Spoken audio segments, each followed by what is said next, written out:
ಮೊಮ್ಮಗ ನಿಖಿಲ್ ಬಗ್ಗೆ ಎಚ್.ಡಿ. ದೇವೇಗೌಡರ ಮೆಚ್ಚುಗೆ ಮಾತು.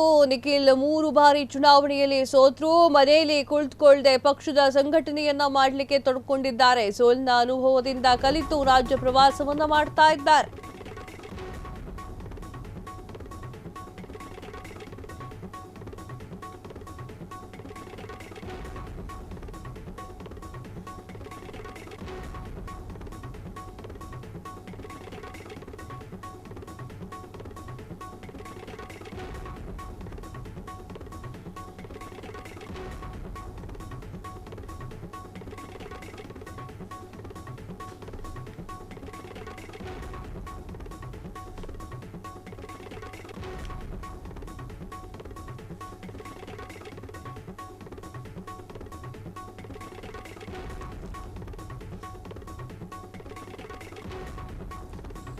ಮೊಮ್ಮಗ ನಿಖಿಲ್ ಬಗ್ಗೆ ಎಚ್.ಡಿ. ದೇವೇಗೌಡರ ಮೆಚ್ಚುಗೆ ಮಾತು. ನಿಖಿಲ್ ಕುಮಾರಸ್ವಾಮಿ 3 ಬಾರಿ ಚುನಾವಣೆಯಲ್ಲಿ ಸೋತರೂ ಕೂಡ ಮನೆಯಲ್ಲಿ ಕುತ್ಕೊಂಡೆಲ್ಲ ಪಕ್ಷದ ಸಂಘಟನೆಯಲ್ಲಿ ತೊಡಕೊಂಡಿದ್ದಾರೆ. ಸೋಲಿನ ಅನುಭವದಿಂದ ಕಲಿತು ರಾಜ್ಯ ಪ್ರವಾಸವನ್ನ ಮಾಡ್ತಾ ಇದ್ದಾರೆ.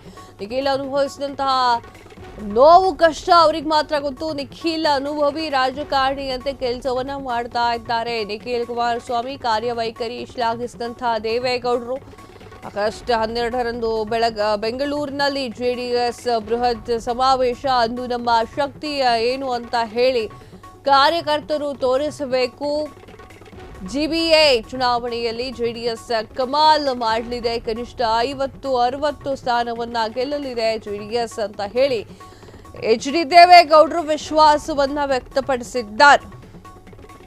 ಎಸ್ ವೀಕ್ಷಕರೇ, ಜೆಡಿಎಸ್ನ ಕಚೇರಿಯಲ್ಲಿ ಪತ್ರಿಕಾಗೋಷ್ಠಿಯನ್ನ ಮಾಡಿರುವಂತಹ ದೇವೇಗೌಡರು ಒಂದಿಷ್ಟು ವಿಚಾರಗಳನ್ನ ಬಾಯ್ಬಿಟ್ಟಿದ್ದಾರೆ. ಅದರಲ್ಲಿ ಕುಮಾರಸ್ವಾಮಿ ಅವರ ಆರೋಗ್ಯ ಕೂಡ ಹದಗೆಟ್ಟಿದೆ, ಆರೋಗ್ಯ ಕೂಡ ಸರಿ ಇಲ್ಲ ಅನ್ನುವಂತಹ ವಿಚಾರವನ್ನು ಕೂಡ ಅವರು ಮಾತನಾಡಿದ್ರು. ಇದರ ಮಧ್ಯದಲ್ಲಿ ನಿಖಿಲ್ ಕುಮಾರಸ್ವಾಮಿ ಅವರ ಬಗ್ಗೆಯೂ ಕೂಡ ಎಚ್.ಡಿ. ಕುಮಾರಸ್ವಾಮಿ ಅವರು ಎಚ್.ಡಿ. ದೇವೇಗೌಡ ಅವರು ಮಾತನಾಡಿರುವಂಥದ್ದು. ಮೊಮ್ಮಗ ನಿಖಿಲ್ ಕುಮಾರಸ್ವಾಮಿಯ ಬಗ್ಗೆ ಎಚ್.ಡಿ. ದೇವೇಗೌಡರು ಮೆಚ್ಚುಗೆಯನ್ನ ವ್ಯಕ್ತಪಡಿಸಿದ್ದಾರೆ. ನಿಖಿಲ್ 3 ಬಾರಿ ಚುನಾವಣೆಯನ್ನ ಸೋತಿದ್ದಾರೆ.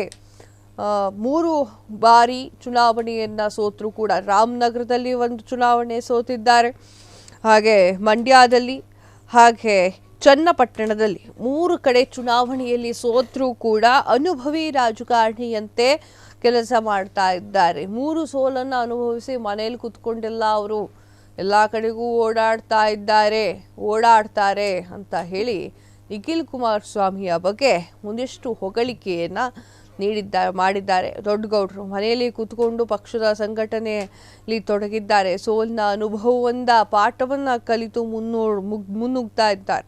ರಾಜ್ಯ ಪ್ರವಾಸ ಮಾಡ್ತಾ ಇದ್ದಾರೆ. ನಿಖಿಲ್ ಅನುಭವಿ ರಾಜಕಾರಣಿಯಂತೆ ಕೆಲಸವನ್ನ ಮಾಡ್ತಾ ಇದ್ದಾರೆ. ಕುಮಾರಸ್ವಾಮಿ ಕಾರ್ಯವೈಖರಿ ಶ್ಲಾಘಿಸಿದ್ರು ದೇವೇಗೌಡರು. ಅಕ್ಟೋಬರ್ 12ರಂದು ಬೆಂಗಳೂರಿನಲ್ಲಿ ಜೆಡಿಎಸ್ ಬೃಹತ್ ಸಮಾವೇಶ ಇದೆ.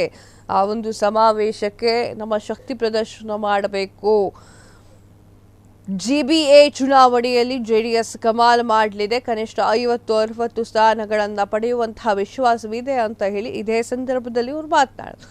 ಎಚ್.ಡಿ. ಕುಮಾರಸ್ವಾಮಿ ಆರೋಗ್ಯದ ಮೇಲೆಯೂ ಕೂಡ ಅದರ ಬಗ್ಗೆಯೂ ಕೂಡ ಮಾತನಾಡಿದಂತಹ ದೇವೇಗೌಡರು 3-4 ತಿಂಗಳಿಂದ ಕುಮಾರಸ್ವಾಮಿ ಅವರ ಆರೋಗ್ಯ ಸರಿ ಇಲ್ಲ. ಕುಮಾರಸ್ವಾಮಿಗೆ ಸ್ವಲ್ಪ ಆರೋಗ್ಯ ಸಮಸ್ಯೆ ಎದುರಾಗಿದೆ. ಹೀಗೆ ಕುಮಾರಸ್ವಾಮಿಗೆ ರಾಜ್ಯ ಪ್ರವಾಸ ಮಾಡಲಿಕ್ಕೆ ಆಗ್ತಾ ಇಲ್ಲ. ಕುಮಾರಸ್ವಾಮಿಗೆ ವಿಶ್ರಾಂತಿ ಪಡೆಯಲು ವೈದ್ಯರು ಹೇಳಿದ್ದಾರೆ. ಉತ್ತಮ ಆರೋಗ್ಯದ ಬಗ್ಗೆ ಈ ರೀತಿಯಾಗಿ ನೋವಿನಿಂದಲೂ ಕೂಡ ಅವರು ಮಾತನಾಡಿಕೊಂಡಿದ್ದಾರೆ. ಹಾಗೂ ಬೆಂಗಳೂರಿನಲ್ಲಿ ಅವರು ಬಾರದೆ ದೆಹಲಿಯಲ್ಲಿ ಇರುವುದಕ್ಕೂ ಕೂಡ ಇದೇ ಕಾರಣವಾಗಿದೆ. ದೆಹಲಿಯಲ್ಲಿಯೇ ಉಳಿದುಕೊಂಡಿರುವಂತಹ ಕುಮಾರಸ್ವಾಮಿ ಅವರನ್ನ ನಿಖಿಲ್ ಕುಮಾರಸ್ವಾಮಿ ಅವರ ತಾಯಿ ಅನಿತಾ ಕುಮಾರಸ್ವಾಮಿ ಅವರು ಆರೈಕೆ ಮಾಡ್ತಾ ಇದ್ದಾರೆ ಅನ್ನುವಂತಹ ವಿಚಾರವನ್ನ ಮಾತನಾಡಿದ್ದಾರೆ. ಹಾಗೆ ನಿಖಿಲ್ ಕುಮಾರಸ್ವಾಮಿ ಬಗ್ಗೆಯೂ ಕೂಡ ಎಚ್.ಡಿ. ಕುಮಾರಸ್ವಾಮಿ ಅವರು ಮೆಚ್ಚುಗೆಯನ್ನ ವ್ಯಕ್ತಪಡಿಸಿದ್ರು. 3 ಸಲ ಚುನಾವಣೆಯಲ್ಲಿ ನಿಖಿಲ್ ಕುಮಾರಸ್ವಾಮಿ ಅವರು ಸೋತರು. 2028ರ ಚುನಾವಣೆಗೆ ಸಕಲ ತಯಾರಿಯನ್ನ ಮಾಡಿಕೊಳ್ತಾ ಇದ್ದಾರೆ. ಮನೆಯಲ್ಲಿ ಕೂತು ಪಕ್ಷದ ಸಂಘಟನೆಯಲ್ಲಿ ಮನೆಯಲ್ಲಿ ಕೂತ್ಕೊಳ್ಳದೆ ಪಕ್ಷದ ಸಂಘಟನೆಯಲ್ಲಿ ತೊಡಗಿಕೊಳ್ತಾ ಇದ್ದಾರೆ. ಸೋಲಿನ ಅನುಭವದಿಂದಲೂ ಕೂಡ ಅವರು ಪಾಠವನ್ನ ಕಲಿತಾ ಇದ್ದಾರೆ. ರಾಜ್ಯ ಪ್ರವಾಸವನ್ನ ಮಾಡ್ತಾ ಇದ್ದಾರೆ. ನಿಖಿಲ್ ಅನುಭವಿ ರಾಜಕಾರಣಿಯಂತೆ ಕೆಲಸವನ್ನ ಮಾಡ್ತಾ ಇದ್ದಾರೆ.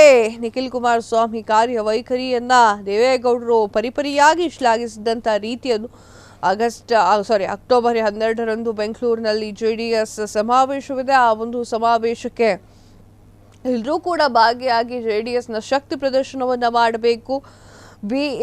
GBA ಚುನಾವಣೆಯಲ್ಲಿ ಜೆಡಿಎಸ್ ಕಮಾಲ್ ಮಾಡಿದೆ. ಕನಿಷ್ಠ 50-60 ಸ್ಥಾನ ಗೆಲ್ಲಲಿದೆ ಜೆಡಿಎಸ್ ಅಂತ ಹೇಳಿ HD ದೇವೇಗೌಡರು ವಿಶ್ವಾಸವನ್ನ ವ್ಯಕ್ತಪಡಿಸಿರುವಂತಹ ಪರಿ ಇದು. ಕ್ಷಣ ಕ್ಷಣದ ಸುದ್ದಿಗಳಿಗಾಗಿ ಫ್ರೀಡಂ ಟಿವಿ ಸಬ್ಸ್ಕ್ರೈಬ್ ಮಾಡಿ, ಲೈಕ್ ಮಾಡಿ ಹಾಗೂ ಫಾಲೋ ಮಾಡಿ. ಹೊಸ ಸುದ್ದಿಗಳ ನೋಟಿಫಿಕೇಶನ್ಗಾಗಿ ಬೆಲ್ ಐಕಾನ್ ಮೇಲೆ ಕ್ಲಿಕ್ ಮಾಡಿ.